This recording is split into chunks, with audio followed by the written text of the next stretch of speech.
सभी को नमस्कार। आप सबको innovation and design thinking television series episode 5th में स्वागत है। और लास्ट जो हम 4 एपिसोड्स देखे हैं उसमें डिज़ाइन थिंकिंग का इंट्रोडक्शन देखे हैं और डिज़ाइन थिंकिंग का पहला स्टेप जो है एम्पैथी और जिस स्टेप्स स्कूल्स में इम्प्लीमेंट करना है वो देखे हैं। और उसके एक स्टेप आगे जाके हमने देखा है United nation sustainable development goals. और यहाँ पे एक और चीज़ बच्चों से या टीचर से सबसे एक विनती है कि एसडीजी बहुत बड़ा कॉन्सेप्ट है और इस एसडीजी को समझने के लिए उदाहरण का ज़रूरत ज़्यादा है। तो इस एसडीजीज़ के बारे में हमने लास्ट एपिसोड में देखा है कि एसडीजीज़ क्या है और एसडीजीज़ को जानना कितना इम्पोर्टेंट है और बच्चों के लिए वो और इम्पोर्टेंट है। और एसडीजी किस-किस क्षेत्र में रहते हैं और उसका संबंध इनोवेशन से कैसे रहते हैं और एसडीजीज़ एक छोटा-सा लोकल प्रॉब्लम को ग्लोबल कॉज़ तक कैसे बना सकते हैं, ये सब हमने देखा है। अभी इस एपिसोड में हम देखेंगे एसडीजीज़ 17 जो है, इसके अंदर क्या-क्या इनोवेशंस आते हैं क्योंकि बच्चे बहुत कन्फ्यूज़ है या स्टूडेंट्स लर्नर्स जो है वो बहुत कन्फ्यूज़ है कि एक जो इनोवेशंस वो बनाते हैं, वो किस एसडीजीज़ से रिलेट करते हैं। तो इस पे बहुत सारा कन्फ्यूजन्स स्टूडेंट्स लर्नर्स को है और कुछ टीचर्स को भी है। और इस एसडीजी सिर्फ टीचर्स स्टूडेंट्स को ही नहीं है, बहुत सारे कम्युनिटी पीपल के लिए है, डॉक्टर्स मदर सब के लिए है। लेकिन एक कन्फ्यूजन है वो है जो इनोवेशन करता है वो किस एसडीजीज को बिलोंग करता है। तो इस कन्फ्यूजन को हटाने के लिए हम आज एक चर्चा करने वाले हैं कौन सी तरीके का एसडीजीज और इनोवेशंस किस एसडीजीज को रिलेट करता है। इस विषय को डिस्कस करने के लिए आज हमारे साथ है डॉक्टर अशोक कुमार बड़ोन जी और हमारे साथ है प्रदीप नेगी जी। और इस चर्चा शुरू करने से पहले एक स्टोरी बोलना चाहता हूँ मैं कि सब लोग को एसडीजी का नाम सुना है और एसडीजीज का एक और अंदर जाके कोर लेवल पे जानना है, ये दो चीज़ अलग है कि इसको एक स्टोरी के द्वारा हम समझने का कोशिश करते हैं। सर एक शिष्य रहता है सर, तो उस शिष्य ने जाके उस गुरु से पूछता है कि गुरु जो चीज़ दुनिया में किसी के पास नहीं है, वो मुझे दीजिए। तो इस गुरु ने कहता है कि आप मेरा आश्रम में 6 महीने काम करें, सेवा करें सबका। तो इस स्टूडेंट ने कहा गुरु का आश्रम में जॉइन करता है और सबका सेवा करता है, उनके लिए भोजन का व्यवस्था करता है, उनके लिए जो गुरु का सेवा करता है वो सब करता है। फिर इस गुरु ने बोलता है कि आज समय आ गया है, आपको ये दुनिया में जो चीज़ आपने पूछा है किसी के पास नहीं, वो आपको देने का। तो ये गुरु ने क्या बोलता है कि उसको कान में एक चीज़ बोलता है। फिर मनुष्य का जनरल टेंडेंसी होता है सर, अगर हमें कुछ चीज़ मिलता है तो उसको टेस्ट करने का सोचते हैं। तो इस शिष्य ने क्या किया है, डिसाइपल ने क्या किया है, इसको जाके बाहर टेस्ट करने के लिए देखा है। तो बाहर ऐसे ही जाते हैं, जो गुरु इनका कान में शब्द बोला है वो हर सबका मुँह से सुनाई दे रहा है। कुछ बोल रहे उसका पहले शब्द में और कुछ बोल रहे उसका अंत का शब्द में, लेकिन सब जगह ये बात उनको सुनाई दे रही। अब इस बच्चे को या स्टूडेंट को बहुत गुस्सा आया है, डिसाइपल को। तो उन्होंने गुस्से से फिर गुरु के पास गया और गुरु से बोला है कि बहुत गुस्से से, गुरु आपने जो कहा है वो झूठ है, क्योंकि आपने जो मेरा कान में कहा है और उसने बोला और बताया है कि ये किसी के पास नहीं है, लेकिन ये सबके पास है। तो गुरु बोलता है कि आप 6 महीने और यहाँ पे सेवा करो, फिर उसके बाद मैं एक चीज़ आपको बोलता हूँ। फिर 6 महीने के बाद एक समय आता है इस स्टूडेंट को, डिसाइपल को इसका महत्व बताने का। तो उस शब्द है सर ओमकार, जो गुरु उसका शिष्य का कान में बोलता है ओमकार। अगर हम बाहर जाएँगे ओम नमः शिवाय, अगर कोई मर जाएँगे तो बोलेंगे ओम शांति। लेकिन इस शिष्य ने पूछता है सर सब तो ये यूज़ कर रहे हैं, लेकिन आपने बोला ये किसी के पास नहीं है। तो गुरु कहता है कि knowing the Omkara and knowing the value of Omkara separate है। ऐसे ही एसडीजी का नाम पता चलना और एसडीजीज के बारे में पता चलना इज़ वेरी इंपॉर्टेंट। ये तब समझ में आएगा सर जब आप एसडीजीज को एक-एक इनोवेशन जोड़ के बताएँगे, तो तब समझ में आएगा। तो आप सब स्टूडेंट्स के लिए, आप सब लर्नर्स के लिए हम आज जो 17 एसडीजीज हैं, इस एसडीजीज का एक-एक उदाहरण लेके आए हैं और ये आप सब जो डेली लाइफ में देखते हैं, आपका आस-पास कम्युनिटीज़ में रहते हैं, आप हर दिन सुनते हैं, ऐसी इनोवेशंस को लेके आए हैं, ताकि आप इस इनोवेशन का नाम सुनते ही या प्रोसेस सुनते ही आपका दिमाग में इस एसडीजी इसमें ये इनोवेशंस होगा या ये इनोवेशन इस एसडीजीज को रिलेट होगा। तो ऐसे विचार आपका मन में आएंगे ताकि आपको एसडीजीज पे जो कंफ्यूजन है वो जाएगा। तो शुरू करते हैं आज का हम जो एसडीजीज पे डिस्कस करने वाले हैं। पहले एसडीजीज हम पूछते हैं प्रदीप नेगी सर से। सर, दुनिया में बहुत सारे लोग बोलते हैं कि पॉवर्टी में है, तो एक चीज़ यहाँ पे डिस्कस किया गया तो पॉवर्टी इमोशनल एस्पेक्ट से या कुछ अदर एस्पेक्ट से डिस्कस किया गया, तो बोलते हैं कि किसी के पास कुछ अच्छा गुण रहते हैं, किसी के पास कुछ अच्छा काम करने का दिल रहते हैं, वो कभी गरीब नहीं होते हैं, वो अमीर होते हैं, लेकिन ये स्पिरिचुअली होते हैं। अगर हम जीने का ये संबंध में आते हैं तो पॉवर्टी को मेजर करने के लिए लोगों को 3 बार खाने को मिल रहा है या उसका पढ़ाई के लिए मिल रहा है, कुछ चीज़ें रहते हैं पैरामीटर्स, उसको लेके हम बोलते हैं कि ये गरीब है या ये अमीर है। तो ऐसा ये बहुत बड़ा समस्या है सर, सिर्फ भारत में नहीं है, विश्व भर बहुत समस्या है सर। इसको सॉल्व करने के लिए बहुत सारे लोग कुछ उनका सुझाव देते हैं, इम्प्लीमेंटेशन में आते हैं, लेकिन हम ये जो एसडीजीज डिस्कस कर रहे हैं सर, ये बच्चे कैसे कर सकते हैं? तो इसके लिए इसके ऊपर आप कुछ प्रकाश डालिए सर। ये पॉवर्टी को हटाने के लिए हम क्या कर सकते हैं हमारा लेवल पे? जो स्क्रीन पे आप सबको दिख रहा होगा पॉवर्टी का जो स्लाइड है। यस सर, आप इस पे थोड़ा प्रकाश डालिए। जैसा आप देख रहे हैं कि यहाँ पर एसडीजी जो हमारा है, तो पहला हमारा जो लक्ष्य है जैसे गरीबी, नो पॉवर्टी जैसे हमारा मैसेज है। तो आप देखते हैं कि हमारे देश इंडिया एक गरीब देश है, बोलते हैं लोग पहले से कि क्योंकि यहाँ के अधिकतर जो किसान हैं वो खेती पर निर्भर है, और भारत की खेती लगभग 40 से 55% आज भी मौसम पर निर्भर करती है।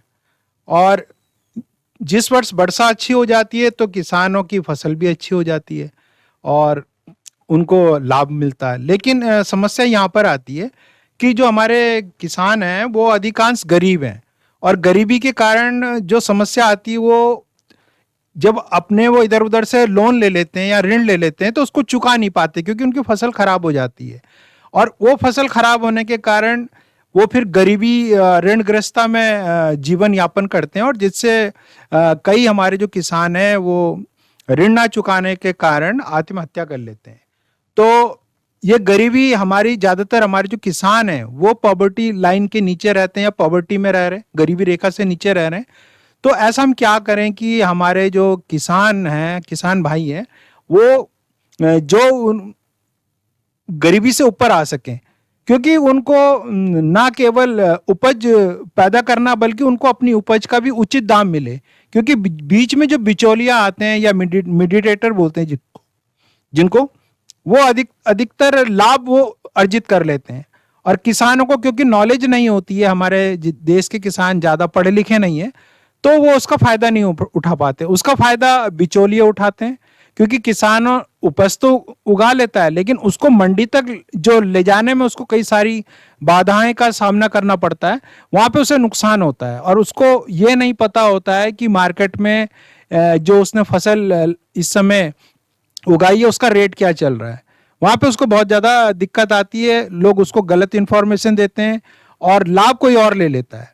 तो इस चीज़ को रोकने के लिए हम चाहते हैं कि हमारे जो विद्यार्थी हैं वो कोई ऐसा इनोवेशन करें या ऐसा कोई ऐप डेवलप करें जिससे किसानों को बहुत ज़्यादा लाभ हो, घर बैठे वो जानकारी हासिल कर सके कि मार्केट में इस समय किस उपज का क्या रेट चल रहा है, और उनकी फसल जो उन्होंने अभी किसान लोगों ने लगाई है, और उस फसल की साथ साथ उस पर जानकारी भी मिल जाए कि वो जो फोटो उसमें अपलोड करें कि आपकी फसल में किस प्रकार की फसल है, उसमें क्या क्या न्यूट्रिएंट्स या खाद, बीज, रसायन क्या क्या उसमें डालने चाहिए और कौन से मौसम में लगानी चाहिए। ये सारी जानकारी ऐप के माध्यम से अगर उनको मिलेगी तो एक काफ़ी उनके लिए बेहतर होगा।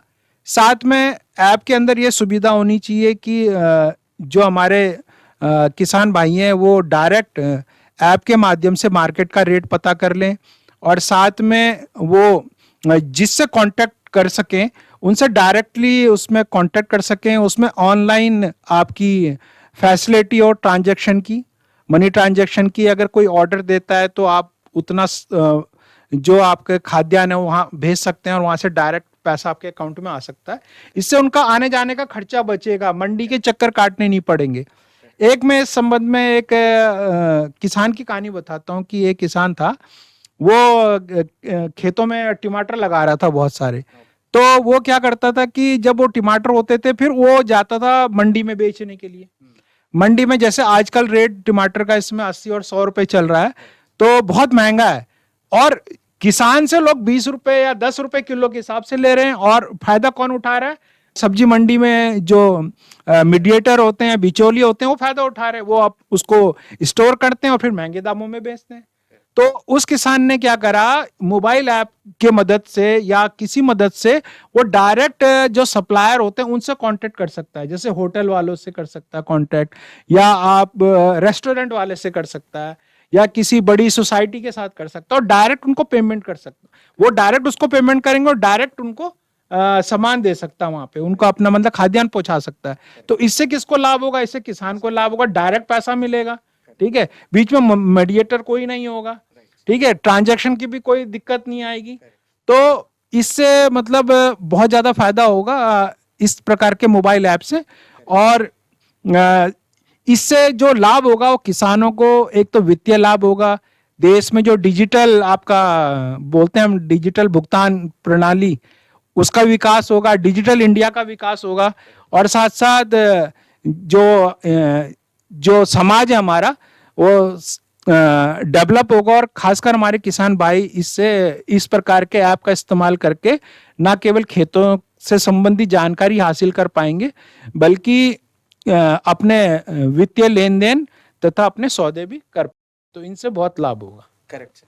तो जैसे आपने ये बता रहे थे, मेरा मन में भी जो मेरा बचपन का एक्सपीरियंस है सो याद आ रहे थे। जब मेरा फादर ये एग्रीकल्चर करते थे तो उन्होंने कहा कि एक डीलर आप जाके एक गोडाउन में रखो, एसी गोडाउन में रखो, इसका रेट बढ़ेगा। तो हमने गोडाउन में रखा है। वो बोलते हैं कि आज नहीं, आज नहीं, आज नहीं, 6 महीने ऐसा रखा है। फिर हमने 6 महीने के बाद उसको जो भी उसमें गोडाउन में रखा है वो निकाला है सर। तो निकाल के हम बेच दिया है उसको। आप यकीन नहीं मानोगे कि जो गोडाउन का खर्चा है, फिर वो जाने के बाद हम फिर वापस उनको मनी पे करना पड़े। तो हमारा जो खेती का है वो सब गया है, और जो सेविंग्स है वो भी गया है। इसलिए गया है कि हमको वो एंड यूज़र जो यूज़ करता है उन तक पहुंचने का एक रास्ता नहीं मालूम था। तो अगर आपने जो सुझाव दिया है, अगर कोई ऐसा ऐप बनाएंगे ताकि फार्मर्स डायरेक्टली उनको बेच सके, ये डीलर्स के पास जो पैसे जाते हैं ये फार्मर्स को मिलेगा डायरेक्ट, ताकि एक लेवल पे, मतलब ये गरीब भी हर लेवल में, हर प्रोफेशन में रहते हैं। कोई स्मॉल केयर इंडस्ट्री से, कारपेंटर्स है, कोई मिट्टी का गड़ी बनाते हैं, सबके लिए रहते हैं। लेकिन आपने एक अच्छा एग्जांपल दिया किसानों का। एक ऐप के इस्तेमाल करने से इस फार्मर का इकोनॉमी में थोड़ा ज़्यादा डेवलपमेंट कैसे हो सकता है वो आपने अच्छे से बताया है। Thank you so much sir. Sir इससे ही एक है सर, जैसे हम किसान के बारे में बात किए हैं, तो किसान जो भी करते हैं वो किसी का भूख मिटाने के लिए और किसी के लिए खाना देने के लिए करते हैं। तो हमारा देश में और वर्ल्ड में एक और प्रॉब्लम भी है। पहले बोलते थे कि हर 6 लोगों में से एक को खाना नहीं मिल रहा, लेकिन अभी हर 3 में से एक को खाना ही मिल रही। क्योंकि इसको बहुत सारे फैक्टर्स है। ज़मीन कम होते जा रहे, मतलब पॉपुलेशन ज़्यादा होते जा रहे, अर्बनाइजेशन होते जा रहे, ये सब होते जा रहे। लेकिन इसमें भी हम इस नो हंगर जो है, सेकंड एसडीजी जो है, अगर आप स्क्रीन पर देखेंगे नो हंगर का ये एसडीजी, अगर आप यहाँ पे देखेंगे इस नो हंगर को हम क्या करके, या हमारा स्टूडेंट्स या टीचर्स क्या करके इस नो हंगर को हमारा लेवल पे थोड़ा सा एड्रेस कर सकते हैं, इस पे थोड़ा आप प्रकाश डालिए। ये जीरो हंगर के अंतर्गत सर, हम बच्चे अगर विद्यालय में खाली पड़ी ज़मीन पर अगर कुछ फल सब्जी उगा सकते हैं, तो उससे उन्हें जो है एक तो ताज़ी फल सब्जियां उपलब्ध हो पाएंगी, जिनका वो इस्तेमाल अपने मिड डे मील में कर सकते हैं। क्योंकि आजकल हम देख रहे हैं बाज़ारों से जो फल सब्जी हमें उपलब्ध हो रही है, उसमें विभिन्न प्रकार के रसायनों का प्रयोग किया गया है, जो कि हमारे लिए नुकसानदायक है। तो अगर बच्चे स्कूली स्तर पर जहाँ पर भी हमें खाली ज़मीन दिखती है, वहाँ पर अगर हम फल सब्जियाँ उगाते हैं, चाहे किसी भी तरह की सब्जी हो, मेथी हो, टमाटर हो, मिर्च हो, तमाम तरह की सब्जियां हम उगा सकते हैं।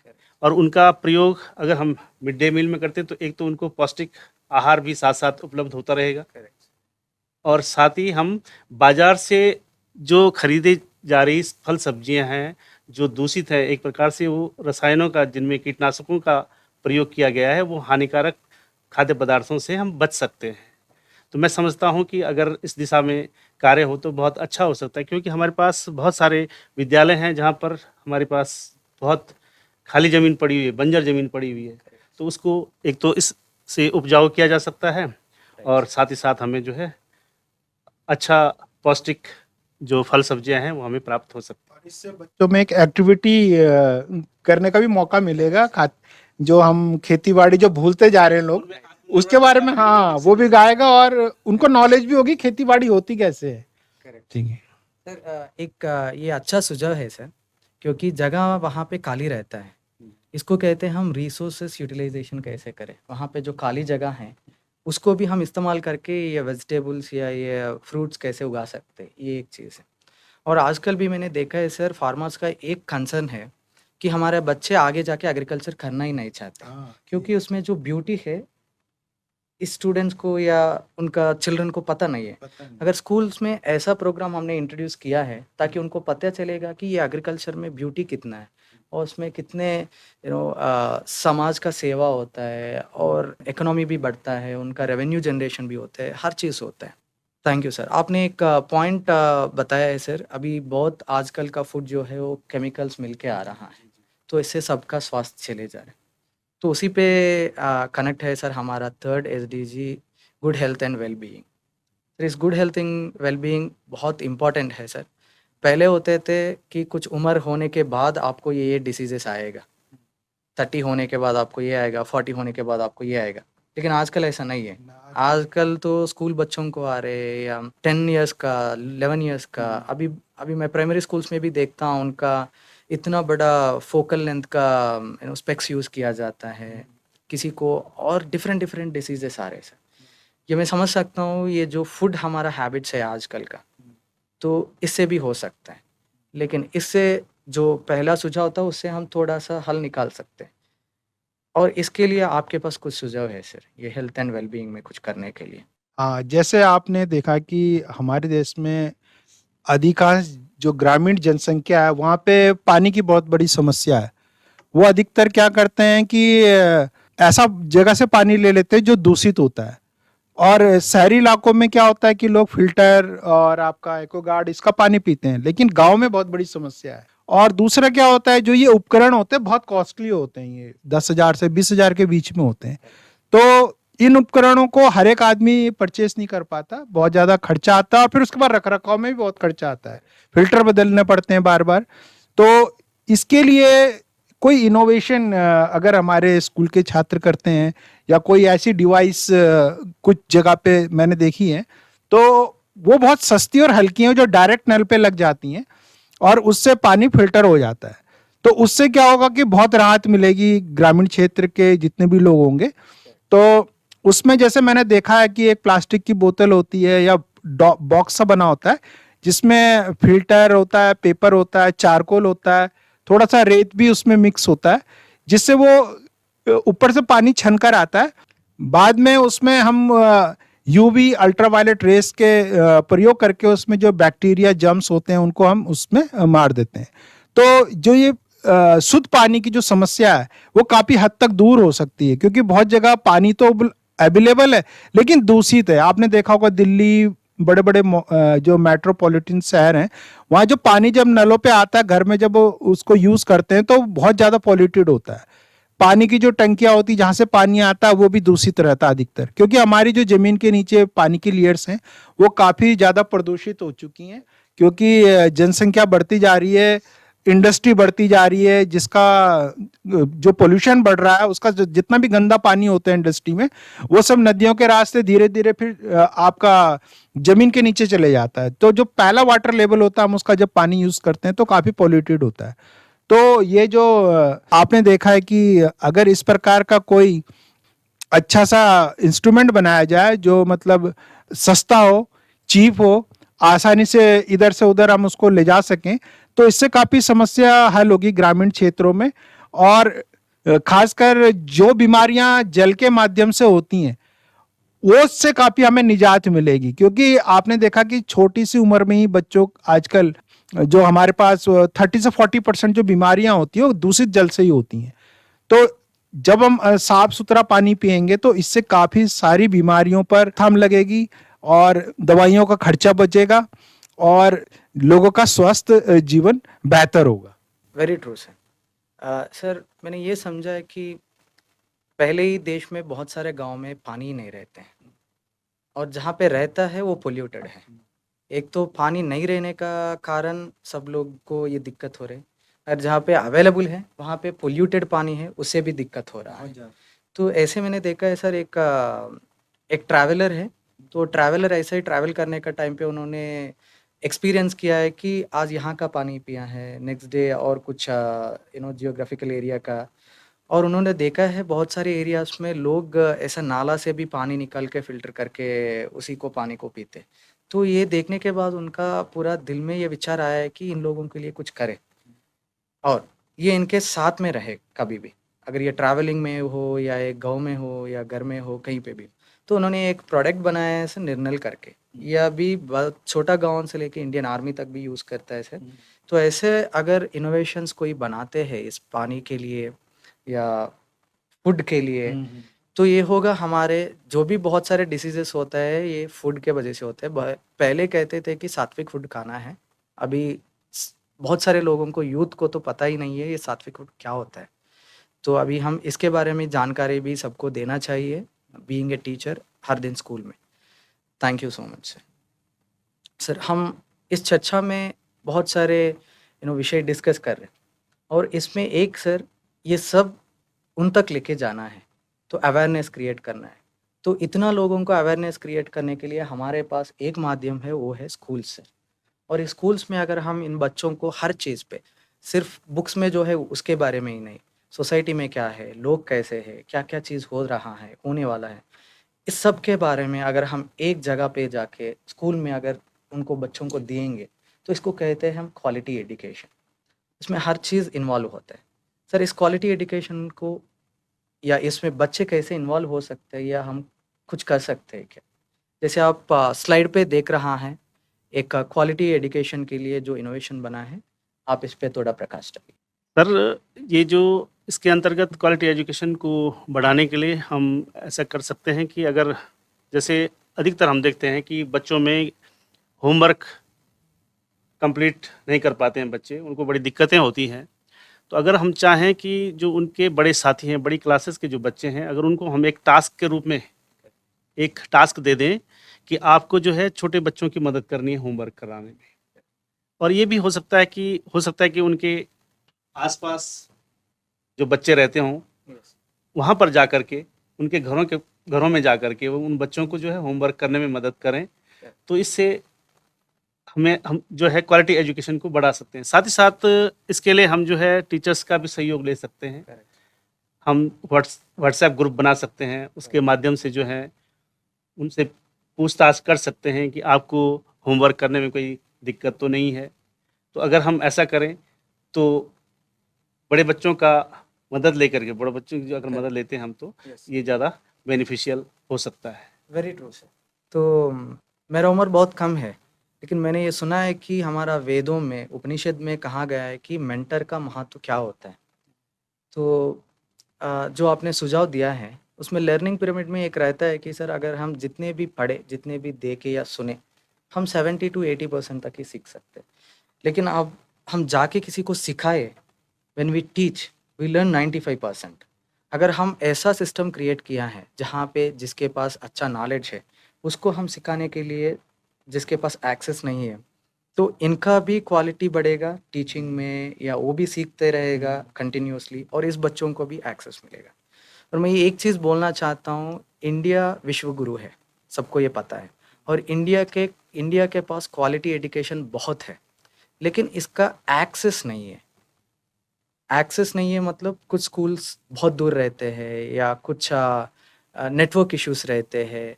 तो इस एक्सेस को वहाँ तक पहुँचाने के लिए जो आपने सुझाव दिया है, एक पहुँचाना है इज़ टेम्पररी, लेकिन एक रिसोर्स वहाँ पे ही क्रिएट करना है इज़ परमानेंट, जो हम सस्टेनेबिलिटी सीखते मांगते हैं। तो उसके लिए आपने जो सुझाव बताया है वो अच्छा बेहतरीन सॉल्यूशन है।